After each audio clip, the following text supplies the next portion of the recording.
Hi and welcome back to the next update on the Cortina build. So in the last episode I wrapped the exhaust manifold and now I've actually gone and fitted that.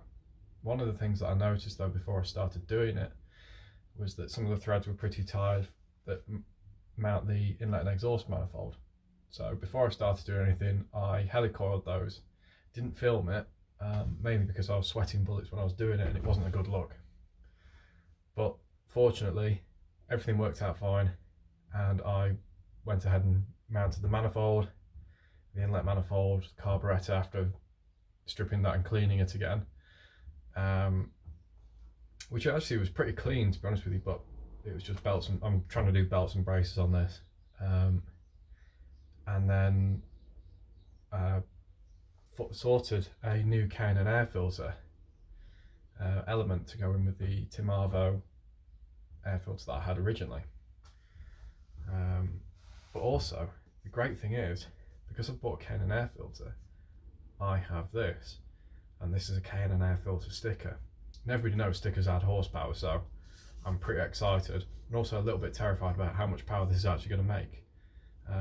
Just out of interest though, how much power do you think this will add? I reckon about 5 to 10 horsepower, but I'll be interested to see what you think in the comments. Also, whilst I've been doing that, I went ahead and fitted the stainless exhaust system. This is the one that I made myself. One of the problems I found though is that it had a leak from where the over axle meets the rear silencer. So whilst I was going into the office last week, I decided to take that with me and do a bit of cutting and shutting on it, because I'd not got enough space between the clamp and the bracket, and that meant I couldn't get enough pressure on the clamp, so it's just leaking. And we have we have a TIG welder at work because we do a lot of stainless. So I might have actually borrowed that for a little bit, but that's a secret between us. And then last two bits about the loom.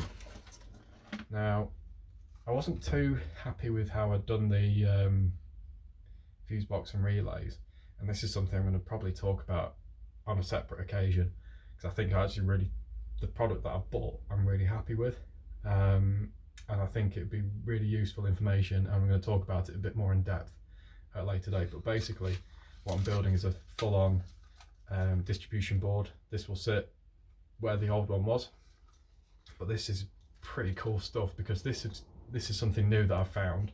I wish I'd found it before, but as you can see I've got 4 bays. You can just plug anything in that you need and just wire it up. So now I've gone from like 8 fuses, I've now got 20. I've got 6 relays in the space where I had 2. I'm going to move the indicator and hazard relay down here, and I've still got a bay left, and I can even mount another one if I want to. There's a cover to go on the top. It's all going to look really nice. And then I've put some bus bars in because of the way the wiring was originally. You've got wires that split off wires that feed everything else, and now I'm hoping that, or the way I've done this is only have a single wire going to this source, and then that branches off and there's no soldered joints on it. I've certainly kept it down to a minimum, and that's something I'm going to come on to at a separate occasion. Once all this is mounted and working, I can then talk through it a bit easier. And the last thing, oh no, I'm not going to talk about this, that can sit there for a second. A couple of weeks ago, when I was struggling with getting the car running again, out of frustration, I decided to, instead of buying bits that would actually help it run, I went out and bought a set of steels. I'm really excited about this. I think it's really cool.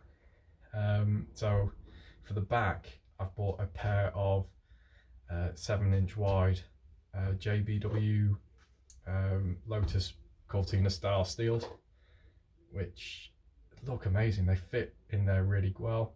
I know I have an original set of Dunlop D1s, which again are a really cool wheel, but I'm going to blame a friend of mine on this, who has a 73 Type 3 Volkswagen, and he's just put some original steels on it, and it looks mega. So then I decided I wanted to do it. I was tempted to go banded, but I found these wheels are actually a little bit more than what it would cost me to get some banded. Just for the banding, that's without the sandblasting and everything else, whereas these aren't banded, they're already made as they are, which is pretty cool. And I'm not chopping up an original set of wheels, because as much as I wanted wider steels, it didn't quite sit right. Not the banding issue, I've not got a problem with that, that's, you know, that's legit, there's decent welders out there that can do it. It was chopping up an original set of steels, because somebody might want them, like me, because I actually have an original set of steels and the Dunlops, and now a wider set of steels. And my wife's a bit puzzled as to why I've got so many wheels. So the plan is to get some 6s for the front. Started with 7s because I wanted to see what the fit was like. I think they're just too wide for the front, but I think 5.5s or 6s. Don't need that much wide to be that much wider on the front, but I kind of like the idea of having a staggered set, a little bit drag style. So yeah, big kid, like shiny wheels. And before I leave, the last thing, I'm going to package this up. This is my Rev Counter, so that's off to be converted not only to negative earth, but because I've got an electronic ignition, it can damage the internals on these. I mean, this hasn't been wired up for a long time, because when I had the car on the road originally, I converted it to negative earth, and so this was disconnected because obviously positive earth it wouldn't work. But I found someone who will refurb it, so that's going to get packaged up and sent off. So when I actually finish this loom, I'll also have a Rev Counter that works, because when I first had the car and it was positive earth, and you know, this car was boggo standard, which is great. I mean, it's a great car, I like it. The Rev Counter never worked. It would idle at 3,000 RPM, so you'd be sat there and like, what? Like, you know, the car was sat at like 750 to 1,000 because I had a timing gun on it, but the Rev Counter would show at 3,000. And this thing also, the spring on it is loose as anything, because it, like the needle's just doing this. You have to take an average. So it's no great shame. It never quite worked right originally, so anything that makes this work, even if it's gutting it and putting new stuff in, as long as it works, I'd be dead happy. So that's kind of it, that's where I'm at. So I'm waiting on some bits to finish this distribution board. This is going to be away for a couple of weeks, so I'm not too worried because we're not at the point where we're going to run yet. And I've got the ignition timing. I'm going to do a static setup again just to be sure. And what was the other thing? Just little jobs. I just want to check everything. Like, I'll check the valve gaps as well. So when this loom's sorted, I've got no excuses. We'll put some fresh fuel in, and fingers crossed we're going to be firing. And when we can fire, I can start doing interesting stuff like putting the interior in, and we've got a finished car, which sounds dead easy. But on the plus side, I'm really hopeful for the next couple of months we should have an MOT. Fingers crossed.